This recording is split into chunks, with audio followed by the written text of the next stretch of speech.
Hello, everyone. Welcome to Chat with the Lawyer with Walla Blagay. And today we have a renowned guest, a celebrity, Karren Pope-Onwukwe, who is well known in wills, trusts, and estates issues. And she's going to talk to us today about estate planning, something that's very important, end of the life issues we don't like to discuss, but it is very important for all of us to know. So Karren, tell us a little more about your practice. Well, first of all, thank you for having me, and I think this is an excellent opportunity for the community to learn about moving forward in life, no matter what the road ahead brings us. I'm an elder law attorney. I say it's more like a holistic practice of estate planning, because I try and work with people to help them plan for aging and disability. And some people have to recognize, as you sort of alluded to, that we're all going down the same path. And some people will get there with George Bush jumping out of airplanes. Some people will have maybe a major stroke and come back completely from that. And some people will have, maybe they'll have a heart attack and recover. Or they'll have something like Justice Sandra Day O'Connor, her husband developed Alzheimer's, or President Reagan, where they don't recover from it. But no matter what, you have to plan. And that's what I do, and attorneys like me, we help people plan for aging and disability.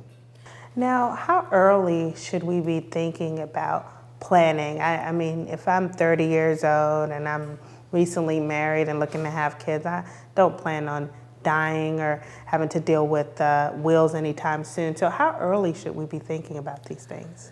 It depends. There are people, I'll give you some examples. If you know your family history, you may have in your family someone who is disabled.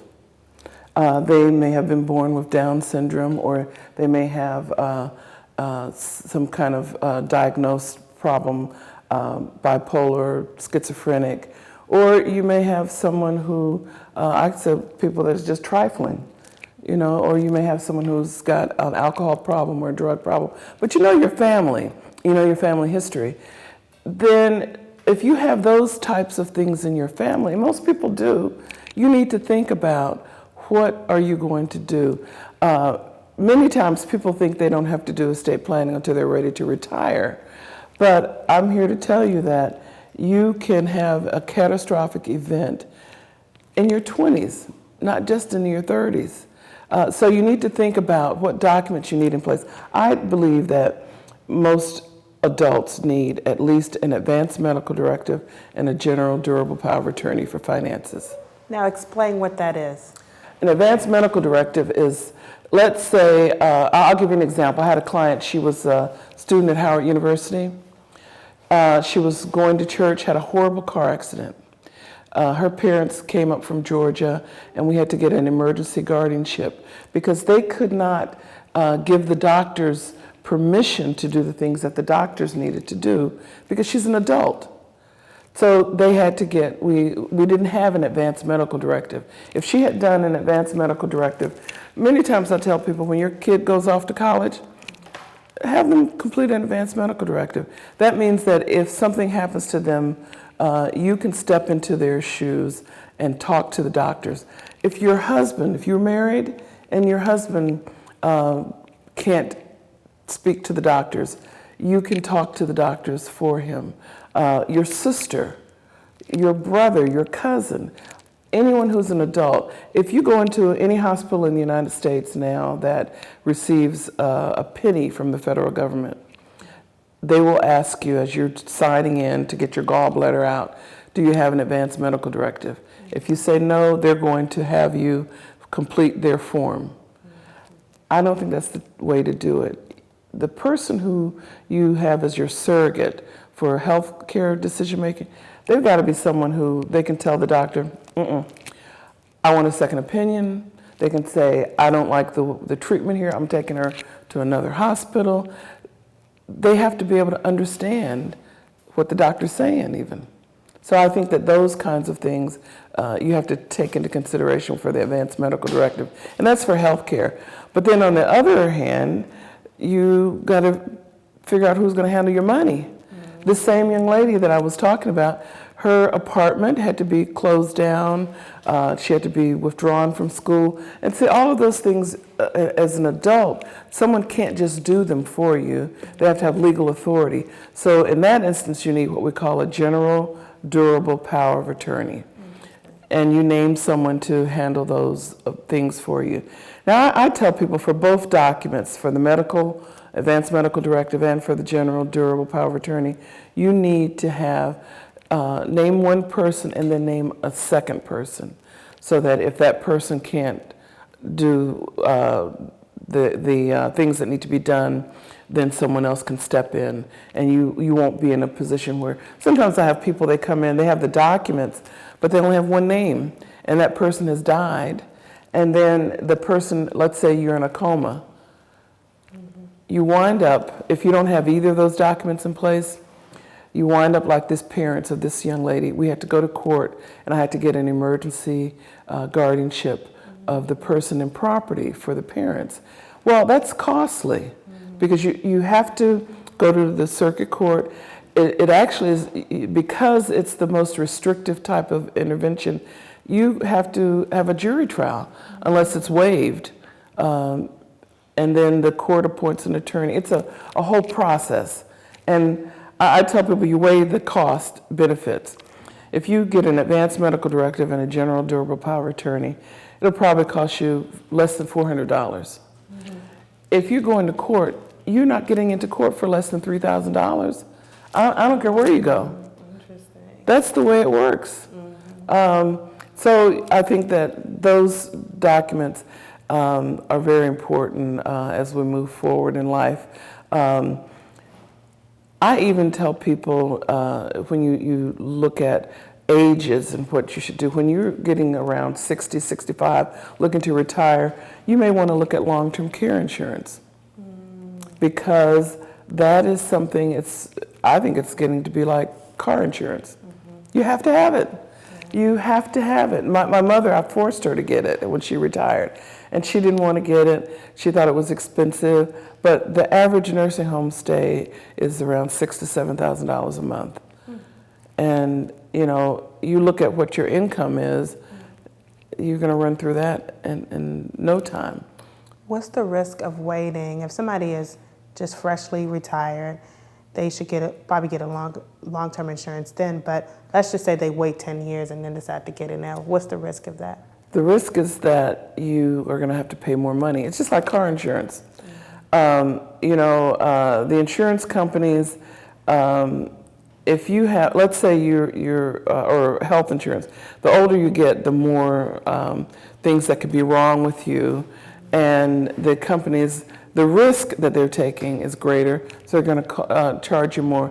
And a lot of people in our area, they work for the federal government. They probably have the best policies, the best prices, and you can get it with a group rate and then just keep it when you retire. And so I tell people, if you're working somewhere and you're looking at retirement, pay attention to when they have the open enrollment, and then enroll with a long-term care policy. Make sure it has inflation guard in it, so that as things go forward, you will have the policy will go up with the inflation. But that is like car insurance. Again, you have to have it. People are not building nursing homes. That's not the only kind of what you see people building are what we call continuing care retirement communities. You have to have money to go into those places. They're very nice, but how much do they cost? They usually the way they work is you have to put an entrance deposit of like $100,000. Well, because what people do is they usually sell their home, which is their major asset, and then they go into the facility. And a continuing care retirement community has independent living. They have little cottages. Then they have nursing home care right there, and they're usually gated communities where you can have security and safety. Very nice. but you have to pay for nice. And I think, especially here in Prince George's County, we have grown accustomed to a certain standard of living, a certain lifestyle. And as you grow older, you want to continue that. And you don't want to be, some people come to me and their mom or their dad or their uncle or their aunt are ill, and they're looking at how can they take care of them. But they don't have the funds to put them in the places that they want. Yeah. So your options are limited if you don't have the funding for it. Interesting. Now, we know that you can go online and you can fill out a power of attorney or wills, all that. Why, is there anything wrong with doing that? I tell people that you have choices in life. You can buy off the rack, or you can have something custom made for you. Off the rack is okay. If let's say your size, whatever, and you fit all the dimensions of the off the rack. But if you have some wrinkles in your family, you need to make sure that you talk to someone who knows what to do. And I'll give you an example. I had a gentleman who I represented. His uncle had died, and his uncle wanted him to receive everything. So his uncle did not, this man owned all these gas stations, a lot of assets. He didn't want his brothers and sisters to have them. He wanted his nephew, because his nephew had worked and understood the business. Well, he had his will drawn up by an attorney. We went up to the Court of Special Appeals fighting the nieces and the brothers and sisters, but we prevailed. Many times, if you don't have the documents drawn up correctly, you wind up with unintended consequences. Interesting. Well, we're going to come back and talk more about this and get into the weeds of each of these important documents. So stay with us.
We cannot approve the loan until your wife goes back to work. I'm sorry.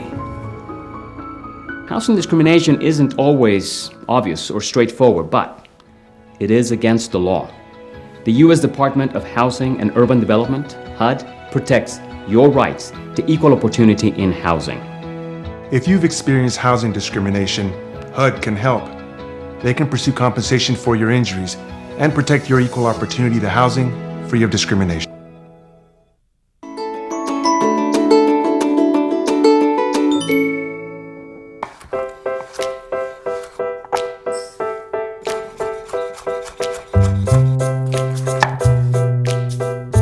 Food. It nourishes, brings us together, and adds flavor to life. That's why it's important to wash hands, surfaces, and fresh produce. Keep raw meat, poultry, and seafood separate from ready-to-eat foods like fruits and vegetables.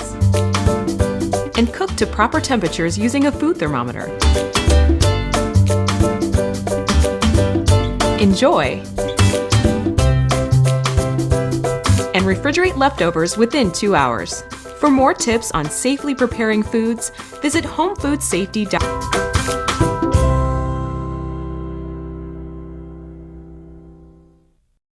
Welcome back to Chat with the Lawyer with Walla Blagay, and we're talking with Karren Pope-Onwukwe about elder law issues and estate planning.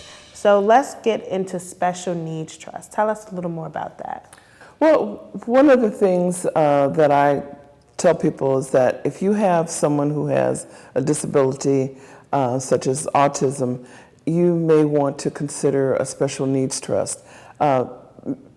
Every other Friday here in the county, in the circuit court, we have guardianship hearings. And a lot of those hearings are people who have children who are autistic and they're 18 and they're coming out of the juvenile system. And once they become an adult, the parents have to have a guardianship in place so that they can manage the health care issues and the financial issues. If the parents have assets, like a house, for example, I encourage them to do a special needs trust for the benefit of their child so that they don't lose their benefits.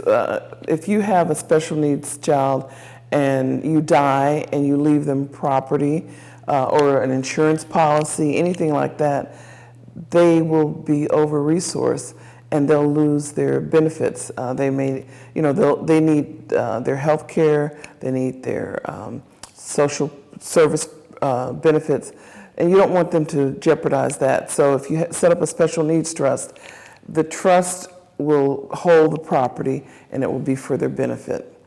Even in Maryland, we have a pool trust.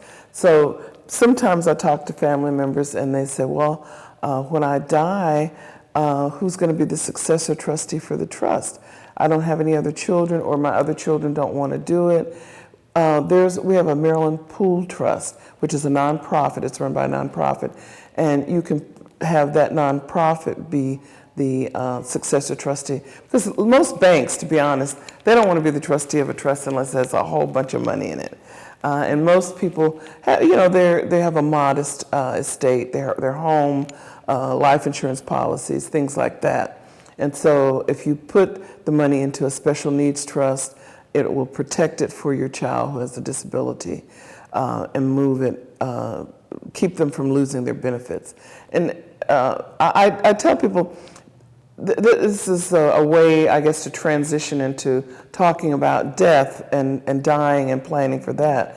Because when these families get to the point where their child turns 18 and they realize then the doctors say that you need to get a guardianship, or a lot of times they think about guardianship of the person, but if you have property, you also have to protect the property so that the child can receive it. I was in court recently and there was a gentleman who was there. The county many times has to step in. The county had stepped in, Adult Protective Services had gotten involved because this gentleman had kidney problems and he needed to have dialysis three times a week. But his wife was not able to deal with it, wasn't taking him to get his treatments and whatever. So the county came in and we have a public guardianship process where the county became the guardian of his person. And usually in that instance, an attorney is made the guardian of the property for the person. And this is an attorney with the county? Yeah, there's a county attorney. The attorneys that are made the guardian, they're attorneys like me. They're attorneys that are on the panel for different counties, and the court appoints us as guardian of either the person or the property of someone. The county Department of Social Services is made the guardian of the person, or the county Department of Aging if the person is over 65. They're made the guardian of the person. And that, it may not be the way you want your person to wind up. I try and be as involved as I can be, but it's different than having someone, a family member. But sometimes you don't have any family members. And if you, as a person who has the ability to make plans, if you don't do it, it'll be done for you. And so I tell people, as you get older and you look at things, you can have a simple will.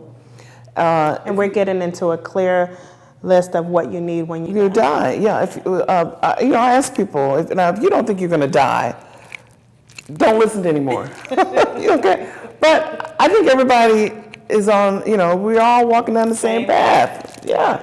So when you die, if you own property, who do you want to get your property? Now, I tell people, I have a son. The Lord blessed me with just one child. And I used to say I wanted my jewelry to go to my nieces. But now I have a granddaughter. Well, I want my jewelry to go to my granddaughter. I have things that are very important to me, but may not be important to my son. So I need to say, who do I want to receive that? You have to put it in writing, though. Now, I don't believe that you should put in your will a list of all your stuff, but you can make a list, or you can give it to people. But in your will, you should say, this is who's in charge. When I die, I want Walla to be in charge. If Walla is not able to do it, then I want Charles to be in charge. And let them know what you want to happen. Many times the confusion is because nobody knows what to happen. I talk about the story of Lazarus and Mary and Martha. And Mary and Martha are worrying, oh, their brother was dying. And you don't hear anything from Lazarus. You have to tell people what you want. It's your stuff. I had a guy, he died, and he left his minor children. His sister was, in his will, his sister was the trustee of a trust, and the property was to be administered by her. His ex-wife had a fit. But you know what? It's his property, not hers, and he wanted to make sure it went to the children. So those are the kinds of things you can do. I have some people, I had a lady, she came in and she said she didn't want her son to have anything. That's your right. So we put language in the will explaining that, her son she was very disappointed in him. And so she made sure that the property went to other people. You can do that. You can bless your school that you went to. What I think many people don't realize, they may not be Rockefeller, but you have an estate. If you own property, if you have life insurance and things of that nature, you need to say, if I die and I leave these things behind, this is who's going to receive them. I'd like for you to have more than one person named as the personal representative, or in Maryland we call it personal representative, other states they call it executor. That's who's in charge. And try not to get someone who's going to be, heavy-handed and I'm not telling you anything. Because I tell people, if you get sick enough or when you die, people want your things. And you need to have a plan for how it's going to go. Now, some of the things that you can do in a will, you can have what we call a testamentary trust, so that you can create a trust in your will. I have some people that are my age or older, and once you get grandchildren, you kind of forget about your children. And so you can say, okay, I want to put a trust in my will that will benefit my grandchildren. You can do that. Or you can say, I want to put a trust in my will that will benefit my church. Because I tell people, you die, your children will give the preacher a tip and take the money and keep rolling. That's what people do. And if you've been tithing all your life, you may not want that to happen. Right. So you have to put it in writing. Okay. Then you can have a standalone trust. That's called, and the standalone trust, you have two kinds. You have a revocable one and you have an irrevocable one. A revocable trust, I tell people a rule of thumb. If you own property in more than one state, you may want to look at a revocable trust, because you can put the property that you own in North Carolina, the property that you own in Virginia, and the property that you own in District Heights, all in the trust. You're the trustee while you're alive. and you can change it. But once you die, it becomes irrevocable, and then whoever you name as your successor trustee, then they can distribute the property. I think that that's a good way for people to handle property so that they know where it's going to go. And one of the things I tell people to think about, especially with houses, if you have a mortgage on your house, or if you don't have a mortgage on your house and you have to pay property taxes, who's going to pay that? So if you're creating a trust or something like that, you got to make sure that there's some money somewhere in the trust to handle that. I've had recently a slew of young folks who their parents died, and the most tragic one I had was a young lady. She was at Duke University, and her mom died, and so she came home. Her mom had been very ill before she died. She came out of school and came home to take care of her mom. Her mom passed, and then we had the house. Well, there was no money available. There was no life insurance or anything like that.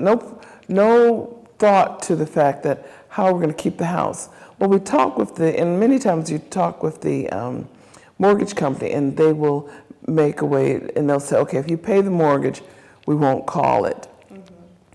And then, but that puts stress on her. So she's now here working and going to school. She didn't go back to Duke. She was in pre-med there. So that she can keep, that's her only inheritance. So we have to really think more. We're in a different place than we used to be. And I'd say I mean as a community. And we don't want to lose property, because in this country, wealth transfers at death. And in order for you to transfer the property, it can't be, I have people coming in, their property's encumbered by mortgages, they're underwater, things. You need to deal with that kind of stuff. And then you have an irrevocable life insurance trust. That's for people who have done really well. And you have tax issues. And so we put property in that so that the IRS won't be looking at that when you die, because the death tax is like 35%. There are two kinds of taxes, inheritance and estate tax. But if you don't do any of that planning and you die what we call intestate, you wind up making me All the hard work. wealthier because we have to go to court. Yeah. We have the orphans court, which is where we go, and I'm telling you, I was talking to our judge, one of our judges this past week, and you know, we have to have the sheriffs in there because people come there and fussing and fighting over your stuff and you're dead. We really have to look at that. The Register of Wills office will keep your will, you can keep it safe, but you really have to plan before you die.